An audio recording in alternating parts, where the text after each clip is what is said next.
some of the challenges that are coming up, because the Ministry of Finance is saying that its fiscal upfront adjustment that made in the 2022 budget had not been taken into consideration when Moody and other rating agencies downgraded the Ghanaian economy. So we're going to look at that with Habib Adam, an economist. But before we do that, let's take the base language for today, and then we'll go to the Ghana Stock Exchange to see how things are panning out with regard to the equity market.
Hello, welcome back. Let's go to the Ghana Stock Exchange to see how the best presence on the market is pushing the composite index down today. As at the close of trading, the composite index is 4.85 points, as against 5.98 points in the financial index column.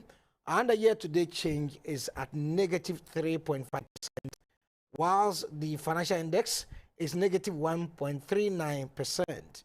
Now let's look at how the volumes that were exchanged for today. 3.6 million shares were traded today at a cost of about 4 million Ghana cedis, while the market capitalization is 63.6 billion Ghana cedis. Let's look at the equities that drove down the performance of the market for today. Now, it was a combination of a dip and an increase, and we saw two equities, that is Access Bank, dipping by 0.227 pesos, and then we saw also Benso Oil Palm Plantation dipping by 0.47 pesos, as against 0.02 pesos by Carbon. So Bank experienced a price change, an increase, of course, but Benson and Access Bank drove down the market down. But let's look at the various equities that exchanged some hands but did not experience any price change. That was Farm Milk did 30 shares, and then Ghana Breweries also 50 shares, 1,053 Goil Ghana, and then MTN 3.5 million shares, Total 2,685, and Unilever 17,086.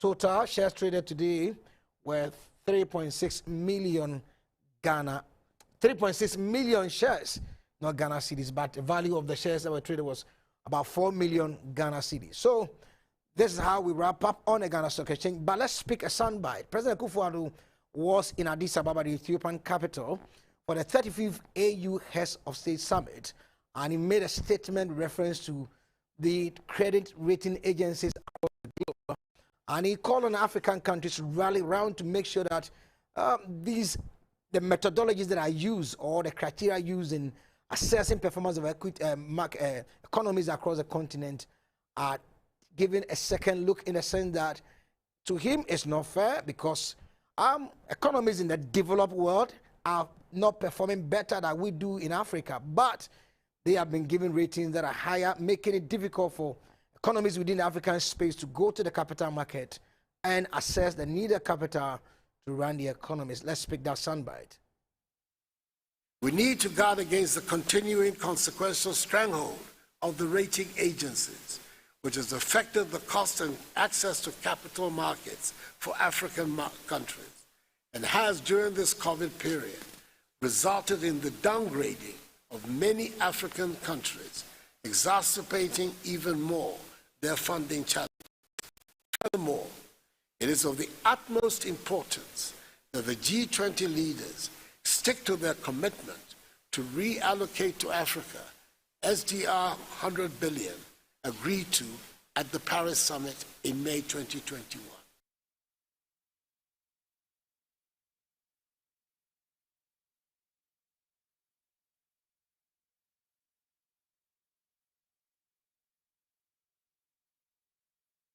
Hello, welcome to Market Avenue.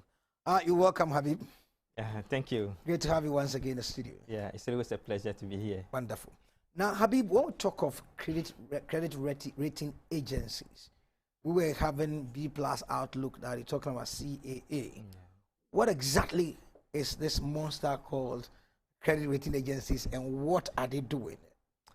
Well, the credit rating agencies, they are usually they have the information of countries, and so they serve as goalkeepers to the global debt market. So usually, I mean, like if you go to our normal bank and then you want a loan, you will need to have your credit rating. Unfortunately, in Ghana, we don't have that. But in Europe and UK, other places, we used to even buy our phones on credit and you pay over a period. But in Ghana, we don't have that. So they serve as international bodies or goalkeepers for the global debt market. That informs the IMF, the World Bank, about, and then the institutional investors or the general investor public about the credit worthiness of countries. So basically, credit rating is just about quantitative analysis of your credit worthiness based on a particular debt or any financial instrument. All right, so let's look at Ghana at the moment. What exactly is the story or the narrative being told by these 3 million who have been operating for over 150 years? S&P, Fitch, and Moody's. Moody's, yeah. Well, over the years, I think we started somewhere with them. 2000, yeah, around doing the before. Yes. Initiated the process. Yeah, you know, that was the first time I wanted to go to the capital market. So we needed, you need a minimum of two of them to rate you before you can go to the international capital market.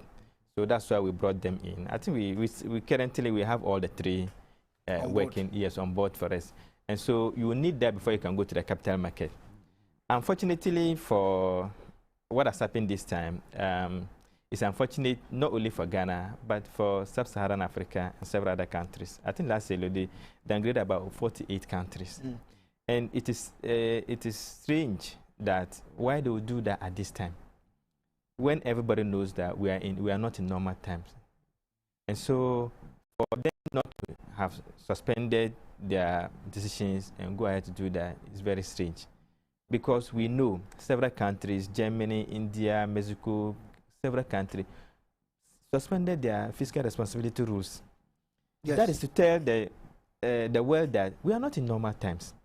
So you don't come in to rate people at this time, when every country is in difficulty. And it is global, because the whole global supply chain had to be shut. Several countries locked their borders. Some are even now opening up. Australia is now opening up. New Zealand? Yes. So that means that there was basically international trade had almost halted, come to a halt. And so why will you want, and so countries had to depend on their reserves, on what they had gathered internally. You understand? And so everybody was in difficulty, though we are still, and we are not out of the wood, though we've started the recovery. So why will you want to do the downgrade at this time? Because the global market is based on perception. So the slightest suspicion of you being downgraded means that nobody, you see, 2 things can happen. First is that you may not likely to go to the capital market. Even if you go at a very, you get interest at a very high cost. That is one. Secondly, the portfolio investors who come into your country to invest, the bond market, to the local one, then they'll start withdrawing their money. And when that happens, you have to find them, because they come in with their dollars to invest, and when they want to take that out, they have to get their dollars back again, and that will also deteriorate, bring about your currency. So it brings a lot of confusion. And what also happens is that even once you are downgraded, you can't go to the international market again. If you are going, you go at a very high interest rate. And so many international economies have criticized the way they do sometimes some of these things. And this is not the first time. During the 2008 financial crisis, it happened in the Asian Tigers crisis. Same thing happened. You see, you don't do that when people are already in difficulty. You don't come to compound it with some of these things. You could have also said that based on the current situation, we are suspending our decisions, our ratings for the next year or two, so that wherever everybody was before the pandemic, they can still use that one for the meantime until we have a full recovery. Because if you take Ghana, for instance, pre-pandemic, Ghana was one of the fastest growing economies in the world. We had positive primary surplus balances. That meant that we were spending below our the revenue that we generated. We're spending less than we were generating. We were not exceeding our revenue, our internal revenue. That was the interest rate servicing. That's a current account. When you look at that one, because of the external debt, you have to service those. It was those one that was compounding our balances. But in terms of the primary supply, we're doing positive for the first 3 years. But is it not because it's just like saying that, okay, I've gone to hospital, the doctor diagnosis. Yeah. And you know that I'm a hypertensive, and you say that, look, don't talk about it. Yeah. Let it be there for a while and see that it's okay. Yes. The other thing is that, you know, when the issue of AIDS first came, what was killing the people was not the AIDS itself, but it was the shock.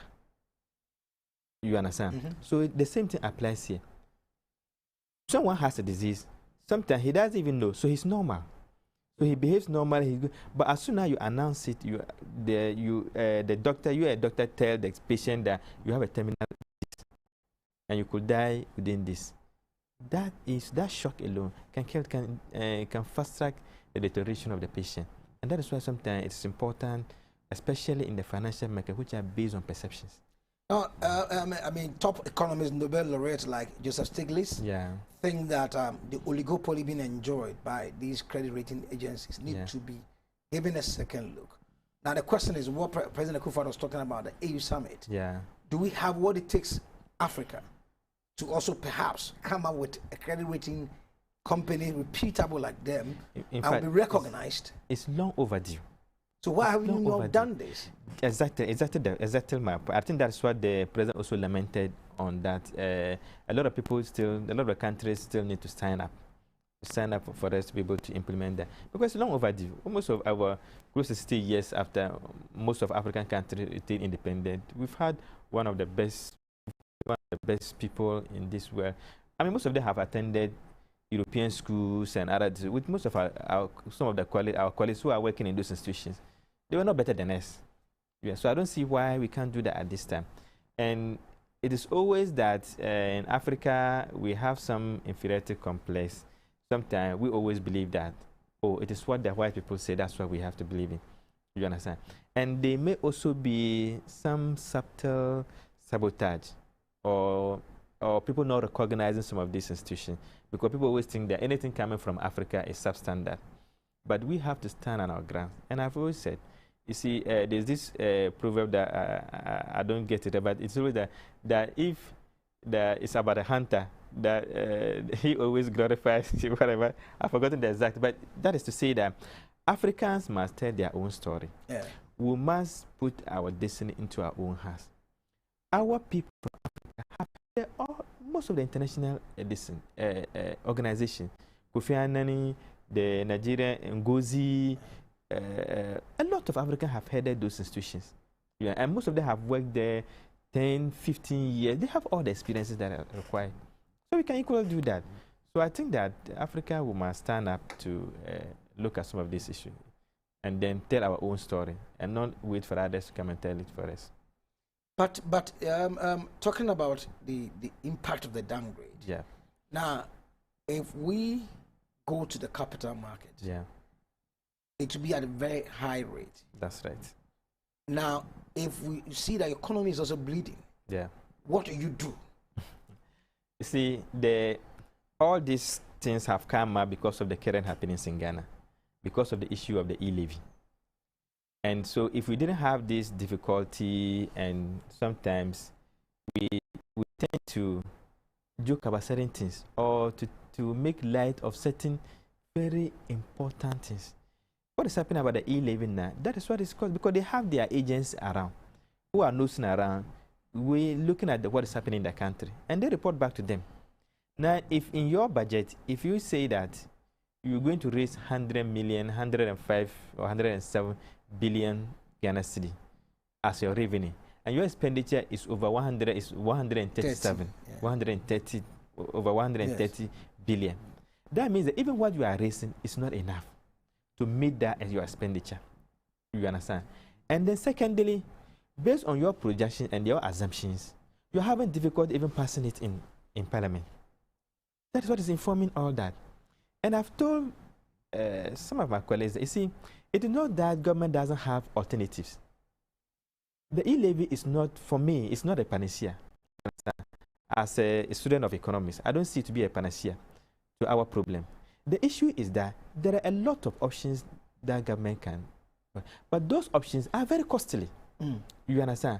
But because we run a political economy, government is looking at the sensitivity, how it will affect this. For instance, the last 3 years, government has spent over 6 billion, almost equivalent to what we are expecting to raise from the e-levy. On energy sector, only subsidization. In the sector alone, government spent over that amount of money to subsidize the energy sector. If government decides not to subsidize, we'll have to pay the realistic prices. Secondly, we realize that even for some time when we're under the IMF conditionality, government did not do any recruitment for over 4 years, close to 4 years. People, nurses, teachers were at home for several years. Even those who managed to get to work suffered work for several years, but got paid for only 3 months. But the government coming in has absorbed most of this. Those things don't come cheap. Those monies are not money that are living somewhere that the government is not taken from the treasury. It's not our reserve that they are using to do that. They are coming from this thing. Our interest from 2009, it was almost about 600 and something million. And by the close of 2010, it was almost about 11 billion. 2016, almost about interest payment alone, not even the principal, almost about billion. Today, as we speak, it's about 37 billion this year. And these are interest on loans that we have taken over a year to build the MPS terminals, the airport, all the big projects, the REACH, all the big projects that we could. Those things were done on borrowed funds. And now most of those, because most of those and mostly economists tell that we are we are borrowing this money to invest in productive centers. That's right. To pay for to pay. Exactly. To pay for themselves. Exactly. So why are we not getting the money? We are not getting the money because of COVID. Because until COVID we didn't have a problem. We're not complaining. Were we complaining? We're not complaining. But when COVID came, in 2019 alone, was it in 2019, 2020, government lost a revenue of almost 11 billion. Yeah, 2020. 2020, yes. The loss of revenue was about 11 billion. And in addition, government had to spend additional 14 billion for money that they didn't budget for. So add the two of them, negative 11, and then you are bringing another positive. So you take the 11 and add to this. These are money because the president made a pledge that for the economy, we can always bring the economy back, but we cannot bring back the lives of people. And that is what is happening. Exactly. We're struggling to bring the economy back. We are not struggling. That's something that, you see, the issue is that government is trying to consider the most comfortable way out. You understand? Which is the e-levy. You understand? The government decided, look, even in our difficult time, recently you saw the recruitment that was still ongoing. You understand? The recruitment is still ongoing. Why is government doing that? Because government realizes that the youth unemployment it's a national security issue. You understand? Several presidents have said that. And so we can't allow the look. NABCO came and absorbed almost about 100,000. The teaching field almost about 100,000. The nurses, the health sector, over 100,000. And apart from the public sector alone, over 200,000. Government could have decided not to employ all of them. Ghanaians didn't suffer that much. Look, so there are countries in Africa. Their students are still at home over 2 years. Some of them are still to go back. Recently, I learned Uganda after almost 2 years. Yeah, we're now going back to school. But government said no. In Ghana, we don't have that license. We won't do that. So looking at in town at a cost. Yes, looking at what is happening. Yes. Whether we like it or not, these rating agencies are not going to back down. That's right. From the way they look at it, there are things. Yeah. What should be done by individual countries like Ghana and then Africa as a whole to be able to weather the storm? Because whether you like it or not, the narrative out there is that you are not able, you will not be able to meet your debt obligation. That is right. First is that there are short-term and long-term. Listen, but let's deal with the short-term. You see, what we need to do now is for Parliament or for the two parties to agree. You understand? We need a consensus on the e-levy. That is one. You see, once the e-levy is passed, all this brouhaha will stop.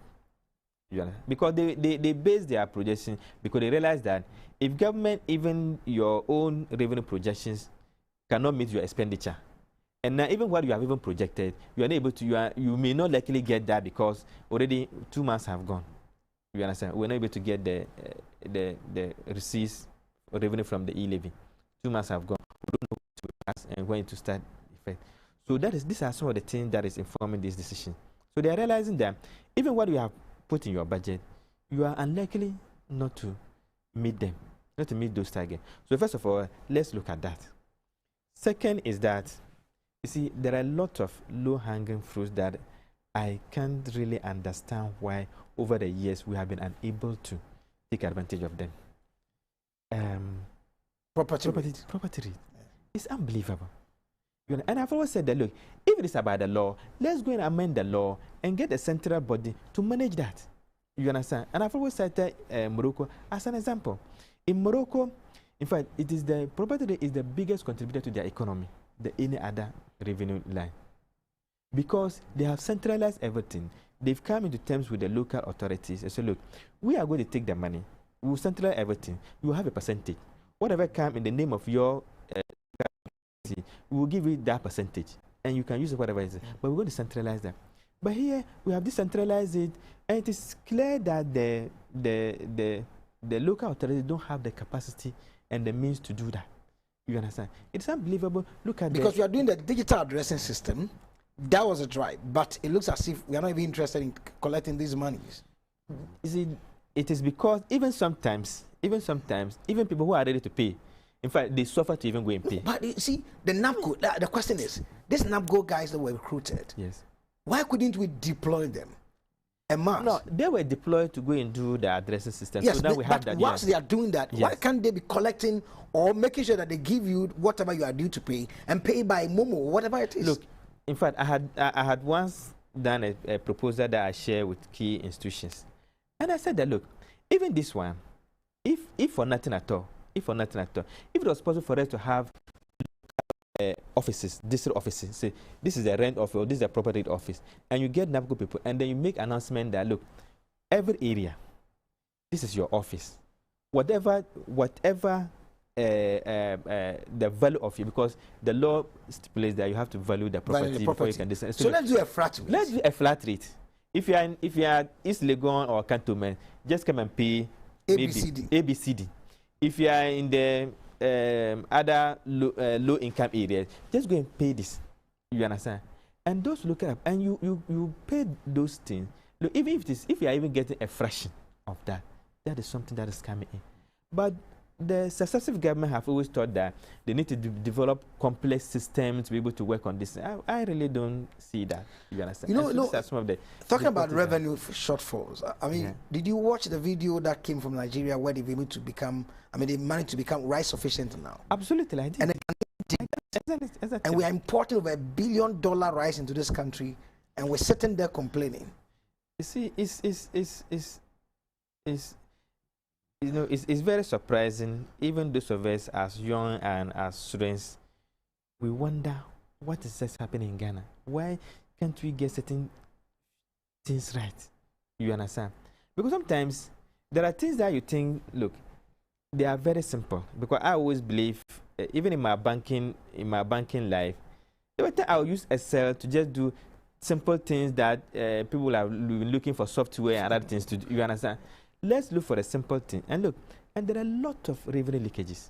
And one of the things that we can also do is that, look, even I'd also once suggested that what we can do, especially with the government agencies, the revenue generating government agencies. I'm happy we now have the Ghana.gov. You understand? Let's make sure that you pay directly whatever service that you are charging. And I always use myself as an example. I once went to register my baby, the birth set. Yeah. And you know what? I paid, and when I requested for a receipt, they said they don't have a receipt. And I said, why? They said, oh, that's what we've been doing. I said, now here, so if you are able to do 100, and you go and declare 50, who will know? Nothing. All so right. there are a lot of leakages in the system that we need to plug, and then to be able to come out of this difficulty. All right, this is how time will allow us for today. We're talking about downgrading of economies in a time of crisis like COVID-19. There's our daughter Ketty. My name is Edward Nyakuma, and guest been Habib Adam, an economist, and God willing, we'll come away tomorrow with SME Narrative. I hope you don't miss out. It's going to be very interesting. Shalom. God bless you.